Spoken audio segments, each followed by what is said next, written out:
एक ही घर पर दिल अलग अलग कमरों में रह रहे हों तो टूटता क्या है, रिश्ता या इंसान? सवाल सिर्फ इतना था, माँ की देखभाल कौन करेगा, और घर युद्ध बन गया। एक भाई सोच रहा था वो दिखावा कर रहा है, और दूसरा चुपचाप सब निभा रहा था। यही दुर्योधन का डर था, और यही आज हर रिश्ते की सच्चाई है। जब सच्चाई तैयारी करती है तो असत्य खुद कांपने लगता है। लेकिन क्या हर बार सच्चाई जीत पाती है, या हम खुद ही हार मान लेते हैं? इस कहानी में आप खुद को देखेंगे और शायद अपना जवाब भी। रुकिए, क्योंकि असली सच्चाई अभी बाकी है।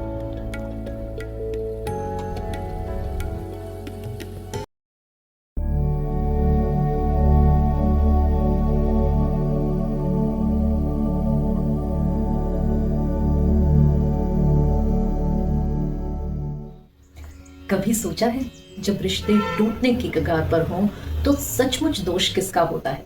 अहंकार का या दूरी का? शायद आप में से कई लोग अभी मन में सोच रहे होंगे, रिश्ते टूटते कैसे हैं, कौन सही होता है, और गीता इससे क्या सिखाती है। आज हम इसी पर बात करेंगे। हम लेकर आए हैं एक ऐसी कहानी जो गीता के अध्याय 1 से दूसरे श्लोक के गूढ़ संदेश को आपके अपने घर के अनुभव से जोड़ती है। आप जानेंगे कैसे दुर्योधन का असुरक्षित मन आज के रिश्तों में भी जिंदा है, कैसे सच्चाई की तैयारी असत्य को अपने आप डगमगाने पर मजबूर कर देती है।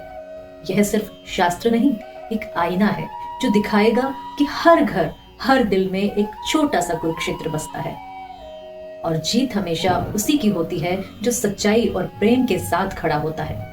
और साथ ही हम सुनेंगे माँ के 2 बेटे आप सब से जुड़ी एक स्टोरी जो गीता के श्लोक को आपके जीवन से जोड़ती है। कभी कभी हम जीवन के उस मोड़ पर खड़े होते हैं जहां सब कुछ होता है पर शांति नहीं, जहां रिश्ते होते हैं पर अपनापन नहीं, जहां शब्द बहुत होते हैं पर संवाद नहीं। यही वो क्षण है जब भगवत गीता हमें पुकारती है। स्वागत है दोस्तों आपकी आत्मा के भोजन में, सीरीज आत्म भोजन एपिसोड 2। मैं हूं सारा, और आज हम बात करेंगे उस सत्य की जो समय के हर युग में एक सा रहता है। अब शायद कोई श्रोता पूछे, क्या गीता सिर्फ धार्मिक ग्रंथ है? नहीं नहीं, गीता कोई धर्म ग्रंथ नहीं, यह मानव मन का विज्ञान है। यह हमें सिखाती है जब भावनाएं और तर्क टकराएं तो कैसे चुने सही रास्ता जो शांति की ओर ले जाए।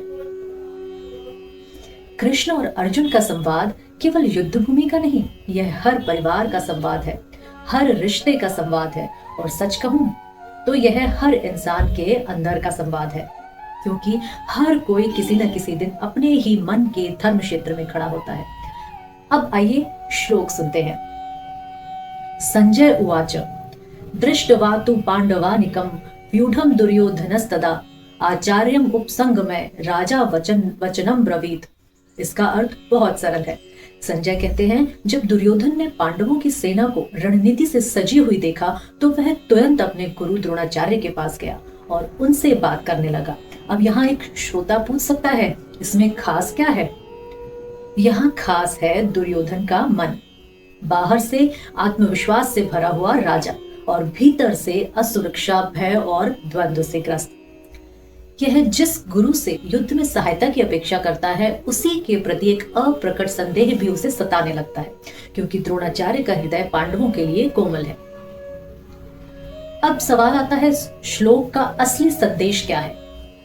व्यूहबद्ध पांडव सेना, यानी तैयारी का प्रभाव। जब कोई सजग होकर अपने धर्म और लक्ष्य के प्रति पूरी तैयारी करता है तो वह स्वाभाविक रूप से अपने विरोधियों को विचलित करता है। यहाँ पांडवों की संगठित सेना केवल बाहरी शक्ति नहीं है, वह उनके धर्म की, नीति की और आंतरिक स्थिरता यानी आत्मबल की शक्ति का भी प्रतीक है। और यही देखकर दुर्योधन विचलित हो गया। दूसरा है दुर्योधन का गुरु के पास जाना। उसके असुरक्षित मन की ओर संकेत देता है। हालांकि वह राजा है, पर उसकी पहली प्रतिक्रिया है गुरु के पास जाना। यह दर्शाता है कि सत्ता और पद होते हुए भी जब आत्मबल और नैतिकता नहीं होती, तब मन बाहरी सहारे ढूंढता है। दुर्योधन को आशंका है कहीं द्रोण पांडवों के प्रति नर्म न पड़ जाए। यह द्वंद्व दुर्योधन के भीतर चल रहे अधर्म और भय की झलक है। इस श्लोक में एक मनोवैज्ञानिक प्रतीक भी छिपा है। यह श्लोक केवल एक दृश्य का वर्णन नहीं कर रहा, यह मानव मन का भी वर्णन करता है। जब हम किसी ऐसे व्यक्ति के सामने होते हैं जो सत्य और नैतिक बल से खड़ा होता है, तो हमारा अंतर्मन विचलित होता है। यदि हम अधर्म के साथ हों, दुर्योधन की यह प्रतिक्रिया, गुरु के पास जाना और फिर उन्हें सावधान करना, उसके भीतर के अपराध बोध और अस्थिरता की निशानी है। यदि हम इसे आध्यात्मिक दृष्टिकोण से देख लें, तो यह श्लोक हमें यह समझाने का प्रयास करता है कि अधर्म का पथ भले ही सत्ता और बल से भरपूर दिखे, पर जब धर्म की सच्ची नींव सामने होती है, तो अधर्म स्वयं अस्थिर हो उठता है। धर्म से जुड़ी सजगता ही व्यक्ति की सबसे बड़ी शक्ति है, चाहे वह व्यक्ति अर्जुन हो या कोई सामान्य मानव। दुर्योधन जैसे पात्र हमारे भीतर भी होते हैं, जो शक्ति के बावजूद अस्थिर रहते हैं जब उन्हें सच्चे धर्म का सामना करना पड़ता है। अब आप सोच रहे होंगे, क्या यह बात आज के जीवन में भी सच है? जी हाँ, और इसे समझने के लिए मैं आपको एक कहानी सुनाती हूँ। एक ऐसी कहानी जो हमारे हर घर की है, जहाँ रिश्तों में प्यार भी है पर अहंकार की हल्की परत भी। कहानी का नाम है माँ के दो बेटे। सुबह की धूप बालकनी में उतर रही थी। रमेश अपनी माँ के पैर दबा रहा था। माँ मुस्कुरा रही थी। बरसों बाद उनके चेहरे पर शांति थी, लेकिन अभी से 3 महीने पहले कुछ ऐसा हुआ जिसने सबके जीवन में तूफान खड़ा कर दिया। दशकों से एक ही छत के नीचे रहने वाला यह संयुक्त परिवार आज विभाजन की कगार पर था। बस बात इतनी सी थी, माँ की देखभाल कौन करेगा? पिछले कुछ महीनों से माँ की तबीयत ठीक नहीं थी। डॉक्टरों ने कहा अब उन्हें पूरा आराम और स्नेह चाहिए। सुनील और अंजलि का कहना था, हमने तो हमेशा मदद की, अब बारी रमेश भैया की है। वैसे भी उनके पास समय और पैसा दोनों ज्यादा है। रमेश और नीलम का जवाब था, माँ तो हमेशा तुम्हारे पास ही रही है, अब अगर तकलीफ हुई है तो हम क्यों उठाएं पूरा बोझ। अम्मा जी चुप थी, कमरे के कोने में बैठी थी, लेकिन आंखों से सब पड़ रही थी। इस घटना के कुछ महीनों के बाद सुनील का फोन बजता है, पर उसने उठाया नहीं। वो चुपचाप अपने स्क्रीन पर सोशल मीडिया को स्क्रॉल कर रहा था। एक वीडियो दिखा। रमेश, आरव और माँ पार्क में हंस रहे थे। माँ के चेहरे पर एक अलग ही चमक थी। सुनील कुछ देर वीडियो देखता रहा, फिर धीरे से फुसफुसाया, माँ तो हमेशा मेरे पास रही है, अब भैया के घर इतनी खुश कैसे? दिल में एक टीस उठी, शायद ईर्ष्या की नहीं पर अनकही बेचैनी। वो सोचने लगा, भैया बस दिखावा कर रहे हैं, माँ को क्या पता असली सच्चाई क्या है। अगले ही दिन वह गया अपने चाचा जी के घर, जो पूरे परिवार के संतुलन के प्रतीक थे। सुनील ने कहा, चाचा जी, भैया तो बस सामने सामने अच्छे बनते हैं, माँ को लगता है वो बहुत सेवा करते हैं, पर असल में तो सब दिखावा है। चाचा जी ने मुस्कुराते हुए कहा, बेटा, जब कोई दिखावा करता है तो उसे जरूरत होती है दुनिया की, देखने वालों की, पर जो सच्चाई से सेवा करता है उसे बस भगवान देखने के लिए काफी होते हैं। फिर थोड़ा रुककर बोले, सच्चाई की तैयारी देखकर असत्य स्वयं डगमगाने लगता है। सुनील चुप हो गया। पहली बार लगा शायद समस्या भैया नहीं, उसकी अपनी दृष्टि में है। कई दिन बीत गए।